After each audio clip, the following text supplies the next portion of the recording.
Hello and welcome to Lifestyle First. My name is Dr. Alka Patel. I am your host and I'm here discussing lifestyle medicine and making self-care as easy as 1, 2, 3. Each week I'll be answering one question by taking a deep dive into 2 aspects of research and literature and giving you 3 actionable health tips to embed self-care into your everyday. And I'll be taking you through the Lifestyle First method. It's an acronym for a method founded in evidence that takes you through a blueprint of 10 key determinants of health and happiness, and takes you from knowing what to do and why to do it and translating that into how to do it. And I know life is busy, so each episode will be a short light bite for you to be able to absorb with ease into your day. This is Series 1, Episode 10, and the theme in the Lifestyle First method that we'll be exploring today is E, emotions. Now, your emotions are your feelings or mood, and you can experience several emotions at any one time. But emotions can usually be described with one word: sad, happy, angry, scared. And if it takes more than one word to describe an emotion, it's usually a thought you're referring to. Now, it's an interesting differentiation because we can't really challenge the validity of our emotions. If you feel sad, you feel sad. If you feel angry, you feel angry. It's your own personal experience. But what we can change is our thoughts, which in turn can influence our emotions. And that is your emotional fitness, a phrase which coins how you strengthen your ability to choose how you respond to life.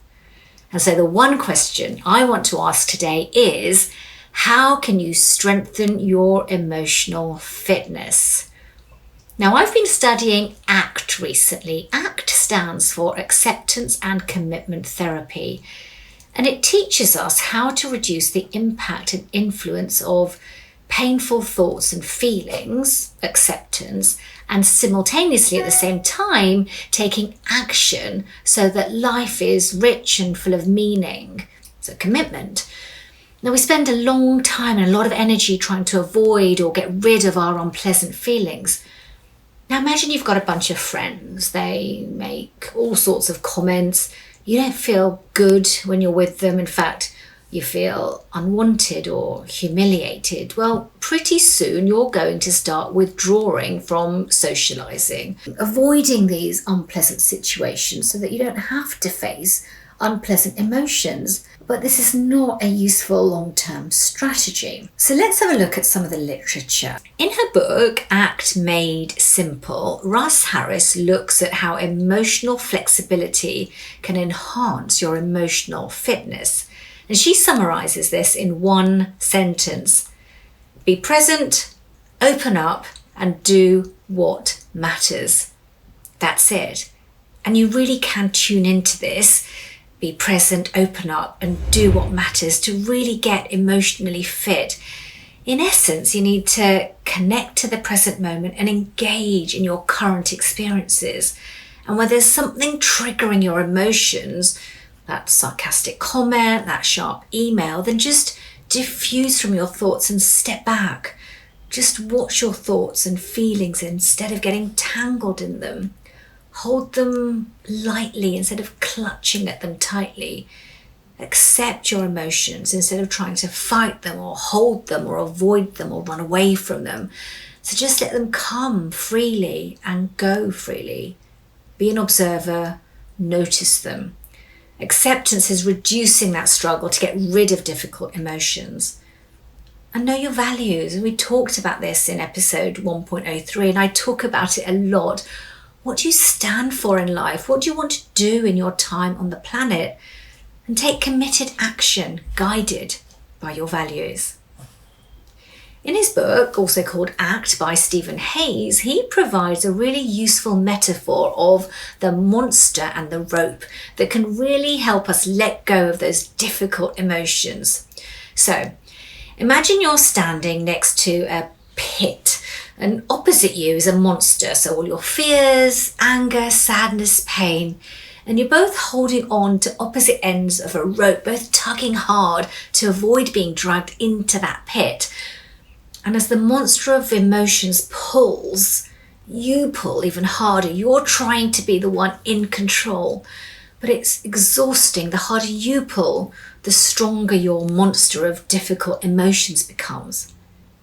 And then you decide to just let go of the rope, just drop it. The monster's still there, the pit is still there, but you're no longer afraid of being pulled into the pit. That is letting go of emotional control. That is diffusing from your thoughts, just letting them be, not getting caught up by them. That is building your emotional fitness. So now, here's the part of the podcast I most look forward to. Your 3 health hacks, your 3 activating actions, your lifestyle first prescription. And today I'm prescribing emotional fitness. And I want to give you 3 images which will help you with the first part of emotional fitness, which is about acceptance, just letting your emotions pass without holding on. So, number 1, the river. Now, sometimes it can feel as though you're being carried away down a river, struggling to stay afloat amongst all that debris and muck. And all that muck and mud and debris are our thoughts, our sensations, feelings. And the river, it's all your distress as you drift helplessly downstream. But you can stand on the riverbank watching as those thoughts and sensations and feelings go by. You can watch individual items as they pass. Perhaps a thought floating on a leaf, perhaps a feeling as a log. And you can stand and watch from the riverbank without being carried away by the river. Number 2, the thought train. Have you ever stood on a railway platform and heard the announcement to stand away from the edge of the platform as the next train will not be stopping here?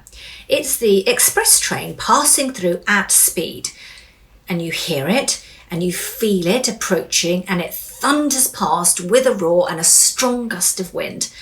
Now, you would never attempt to get on that train, would you? It'd be too dangerous, and it would be going in a direction you didn't want it to go anyway, arriving at the wrong destination. So in the same way, just notice the thunder of those difficult feelings as they arrive.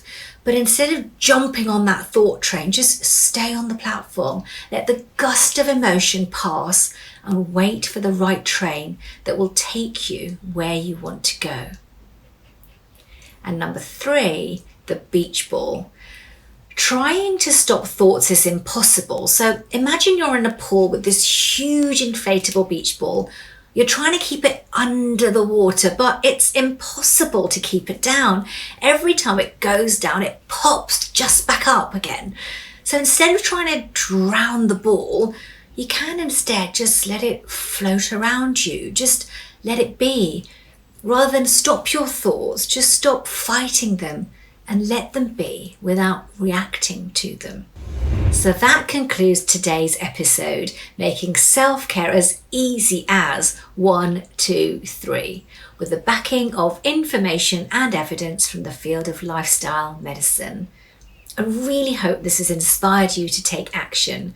Please don't forget to subscribe and share, because the more you share, the more you too are instrumental in spreading messages of health that matter.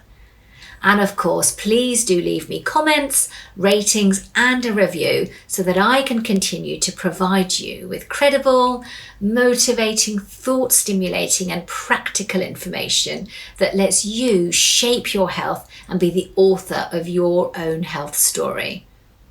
You can connect with me on all the usual social media channels at Dr. Alka Patel UK, and use the hashtag the Lifestyle First Podcast, or hashtag TLFP, so that I can easily connect with you.